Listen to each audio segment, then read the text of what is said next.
Everyone, good afternoon. Welcome back to our channel blogger অনুমিতাতে তোমাদের সবাইকে জানাই আরও একবার অনেক ভালোবাসার অনেক স্বাগত। আমি অনুমিতা। এখন চলে এসেছি পুকুরে মাছ ধরতে, কারণ ভাবলাম যে আগামীকালের জন্য মাছ আমি মেরে রেডি করে রাখবো। তো জানি না পুকুরের মাছ হবে কি হবে না। তো দেখো, বলতে বলতেই কিন্তু একটা তেলাপিয়া মাছ ধরে নিয়েছি। আর আমার ভিডিওটা যদি একটুও তোমাদের ভালো লেগে থাকে অবশ্যই কিন্তু চ্যানেলটা সাবস্ক্রাইব করে পাশে থেকো, অল নোটিফিকেশানটি অন করে দিও নিত্য নতুন ভিডিও পাওয়ার জন্য। আর যারা অলরেডি চ্যানেলটা সাবস্ক্রাইব করে দিয়েছো সবাইকে অসংখ্য অসংখ্য ধন্যবাদ। আর আমার হাজব্যান্ড দেখো এখন বসে বসে ছোলা খাচ্ছে। মানে ছোলাটা আমাদের পাশে একটা মেলা হয়েছিল, তো সেইখান থেকে মানে দোকান দিয়েছিল একজন, সে ছোলাগুলো দিয়ে গেছে। আর আমার ছোলাটা অতটাও পছন্দ নয় যে ছোলা খাবো, সেই জন্য খাওয়া হয়নি। তো আগেও কয়েকটা মাছ আমি ধরেছি আর এখনও ধরছি। তো পুকুরের মাছ তো এর কোনো লিমিটেশান নেই যে এই কটা মাছ ধরতে হবে বা ওই কটা মাছ ধরতে হবে, খেয়ে পারলেই হবে। তো এরকম গ্রামের ভিডিও দেখতে তোমরা কিন্তু অবশ্যই চ্যানেলটা সাবস্ক্রাইব করে পাশে থেকো। এদিকে দেখো আমি মাছগুলো কেটে নিচ্ছি। সামনে একটা দেখো রুই মাছও পড়ে আছে, একটা তেলাপিয়া কাটাও হয়ে গেছে, আর একটা তেলাপিয়া আমি কাটছি। তো তোমাদের ভালোবাসা থেকে সত্যিই আমি আপ্লুত যে তোমরা আমাকে এতটা ভালোবাসা দিচ্ছ আর এত ভালোবেসে আমার পাশে আছো, আমি সত্যিই ভাবতে পারিনি। তো এই যে দেখো এদিকে আমি দুটো মাছ, তো কেমন হয়েছে মাছগুলো অবশ্যই জানিও। আর পুকুরের এরকম ফ্রেশ মাছ খেতে তো সবাই পছন্দ করে। তো কারোর যদি খেতে ইচ্ছা করে অবশ্যই আমাদের বাড়িতে চলে আসতে পারো। আমাদের বাড়ি হচ্ছে একদম সুন্দরবনের একটা ছোট্ট গ্রাম কালীতলাতে। তো এখন মাছগুলো কাটা হয়ে গেছে আর আমি এখন ধুয়ে নিচ্ছি। প্রচুর মশাও লেগেছে, এখনও সন্ধ্যা হয়নি। আজকে আমি আমার ব্লগটা বিকাল থেকে স্টার্ট করেছি, কারণ ভালো লাগছিল না সকালের দিকে কিছু করতে, সেই জন্য বিকাল থেকেই করা। এটা হচ্ছে পরের দিন সকালবেলা। সবাইকে জানাচ্ছি গুড মর্নিং। তো দেখো মাছ এখন রান্না করব, সেই জন্য ফ্রিজ থেকে বার করেছি। এখন লবণ হলুদ মাখিয়ে রেখে দিচ্ছি, রান্না করব তার জোগাড়টাকে করে নেব। তো কালকে একটা মাছও রান্না হয়নি, মানে আজকের জন্যই কিন্তু মাছগুলো আমি ধরে রেখেছিলাম। এদিকে দেখো মাছগুলো আমি বসিয়ে দিয়েছি, আর আমি ছোট্ট ছোট করেই তোমাদের সাথে শেয়ার করি। আর তোমরা যদি চাও আমার রান্নাগুলো টুকটাক করে শেয়ার করতে অবশ্যই শেয়ার করব, তবে কমেন্টে কিন্তু জানাতে পারো। আর আমি একটা গ্রামের সাধারণ গৃহবধূ, খুব কষ্টের জীবন আমার। আর আমার হাজব্যান্ড তো প্রচুর কষ্ট করে। তো আগে কোনো দিন জঙ্গলে যেত না মাছ ধরতে, কোনো দিনই না। এখনও সেটাও যায়, মানে কি বলো তো, জীবিকার তাগিদে। জীবিকার তাগিদে কিন্তু মানুষকে অনেক কিছুই করতে হয়, তো সেই জন্যই যাই। আমি প্রচুর বারণও করি, আমার ভালো লাগে না। তো এদিকে দেখো আমার মাছটা কিন্তু রান্না হয়ে গেছে অলরেডি। তো মাছ দিয়ে আর আলু দিয়ে রান্না করেছি, বিশেষ কিছু রান্না করিনি, একটু সরিষাও দিয়েছি।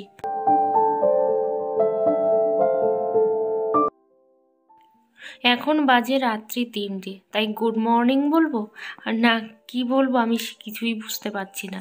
তো কেন আমি এখন রাত্রি 3টের সময় রান্না বান্না করছি সেটাই তোমাদেরকে এখন বলছি। আমার হাজব্যান্ড যাবে মাছ ধরতে, জঙ্গলে যাবে, তো সেই জন্য রান্না বান্না একেবারেই করে নিচ্ছি। মানে আমার হাজব্যান্ডকেও দেবো, সাথে হচ্ছে আমাদের সকালের জন্য করে নিচ্ছি। তো এদিকে দেখো আমি উচ্ছে আলু এগুলো কেটে নিচ্ছি। আর এখন যেহেতু রাত 3টে বাজে, প্রচুর কিন্তু শরীরে কষ্টও হয়, ঘুমও পায়, কিন্তু কি করব, মানুষটা তো এত কষ্ট করতে যায়। আর সাথে যদি আমিও কষ্ট না করি তাহলে কী জন্য আর জীবনসঙ্গী হলাম বলো।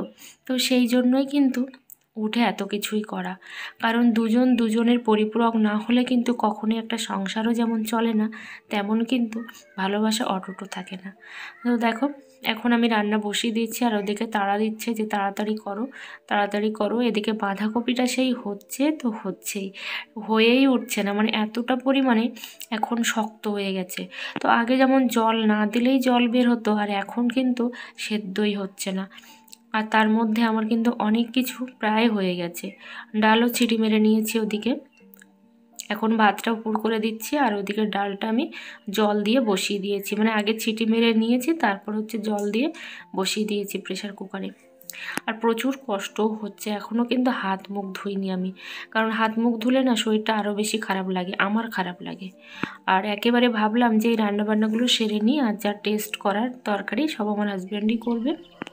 এখন দেখো ভোর সবে সবে হয়েছে, তার মধ্যে আমার ঠাকুর পূজাও দেওয়া হয়ে গেছে, মানে গোপাল সোনা গোপু সোনাদের তুলে সেই 4:15 ঠাকুর ভোগ লাগিয়ে দিয়েছি। কারণ এদিকে দেখো চাঁদ মামা এখনও উকি ঝুঁকি মারছে। তো এখন বাজে 6:30, আমার যাবতীয় কাজ হয়ে গেছে। আর যেহেতু সব অন্ধকারে করেছি তো তোমাদের সাথে শেয়ার করতে পারিনি। এখন যাচ্ছি হচ্ছে আমার দাদুর বাড়িতে। তো এই যে বেরিয়ে পড়েছি, আর দাদুর বাড়ি কিন্তু অনেকটাই দূর, মানে 1 ঘন্টার রাস্তা। এখন যাব আমি বাসে, কোনোদিনই বাসে যাই না, যেহেতু আজকে এখন সকালবেলা যাচ্ছি। এই যে দেখো বাসের জন্য ওয়েট করছি, এখনও কিন্তু কুয়াশাটা ঠিকঠাক করে কাটেনি। আর এই দিকে দেখো মানুষের জলের এতটাই কষ্ট, সেই ভোর থেকে কিন্তু মানুষ লাইন দিয়ে বসে আছে জল নেওয়ার জন্য। আমাদেরও জল নেবে, তো আমাদের হচ্ছে কালকে সন্ধেবেলা নিয়ে গেছিলো। আর দেখো কিভাবে জল নিচ্ছে, এগুলো হচ্ছে সবই কিন্তু খাওয়ার জল। খাওয়ার জলের কিন্তু খুবই কষ্ট আমাদের এখানে। ওই সাইড থেকে ধর যেন দেখা যায়, ওইদিকে বাম হাতে ধর, ধরলাম কি তো দেখো বন্ধুরা, এখন আমরা যাচ্ছি মাঠ দিয়ে, এই যে হাঁটতে হাঁটতে। তো এটা হচ্ছে আমার দাদুদের মাঠ। আমি যেহেতু দাদুর বাড়ি এসেছি সেই 7:30টার সময়, অনেকটা সকালে এসেছি। এই যে দেখো এই মাঠে আসলাম। তো এই মাঠেই বলে ছোটোবেলায় প্রচুর খেলা করতাম, কারণ যখন জল হতো সেই সময়। আর বর্ষার সময় মাঠে তো ভীষণই ভালো লাগে। এই যে দেখো মাঠ, আর এই যে গরু। এখন প্রায় 10:30, 11টা বাজতে চললো। আমার দাদু দেখো এইমাত্র এসেছে, একটা জায়গায় গিয়েছিল, তো সেখান থেকে আসলো। এখন আমি কথা বলছি, বাড়ি চলে যাচ্ছি। ভীষণ মনটাও খারাপ লাগে, কারণ এখানেই হচ্ছে আমার জন্ম, এখানেই বেড়ে ওঠা দাদুর বাড়িতে। তো সেই জন্য খুব খারাপ লাগে, আর ঘন ঘন আসি। সেই জন্য অনেক কষ্টের কথা, একদিন আমি বলবো যে কেন থাকি না, সেটাও কিন্তু বলবো।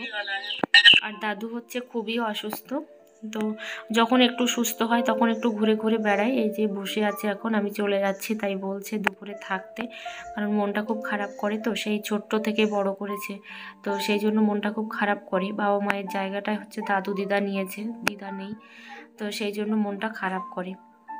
তো এইটা হচ্ছে আমার প্রাইমারি স্কুল। আমি যেহেতু ছোট্টবেলার থেকে দাদুর বাড়িতে 1.5 বছর থেকে, সেই জন্য এটা হচ্ছে আমার প্রাইমারি স্কুল। আমি এই স্কুলে ফার্স্ট হতাম, প্রাইমারি স্কুলেই ফার্স্ট হতাম। আর আমার স্যারেরা কিন্তু আমাকে খুবই ভালোবাসতো। তো এই হচ্ছে আমার প্রাইমারি স্কুল। তো রাস্তায় গাড়িটা দাঁড়িয়েছিল, তো সেই জন্য আমি ফল কিনে নিচ্ছি এখন ঠাকুর ঘরের জন্য। তো অল্প স্বল্প কিছুই ফল কিনছি। এই যে দেখো কী কী ফল নিয়ে এসেছি। এখন আমি নিয়ে এসেছি কলা, আর গোপাল সোনা গোপু সোনার জন্য শুধু নয়, আমার সব ঠাকুরদেরকেই আমি ফল দিই। তো যেটুকু সামর্থ্য সেটুকু দেওয়ার চেষ্টা করি। আর এই যে দেখো শশাও নিয়ে এসেছি, এখন যেহেতু গরমের সময়, তো সেই জন্য শশাও নিয়ে এসেছি, যেটুকু পেরেছি। মানে টোটাল আমি 80 টাকার ফল নিয়ে এসেছি। তো অনেক কিছুই মন চাই যে এটা কিনি ওটা কিনি, কিন্তু মন চাইলেও সামর্থ্যে কিন্তু পারে না, তো সেই জন্য নিয়ে আসতে পারি না। এখানে দেখো আঙুরগুলো পাকা, তাই ভাবছি যদি আঙুরটা আমি কাঁচা দেখেই নিতাম বরং কয়েকটা দিন হতো। আর দেখি বেলটা কেমন হয়েছে, বুঝতে পারছি না যে বেলটা ঠিক আমি কি লস করলাম না লাভ করলাম, আমি কিছুই জানি না। তো আগে কাটি, তারপরে দেখি যে কি হয়েছে।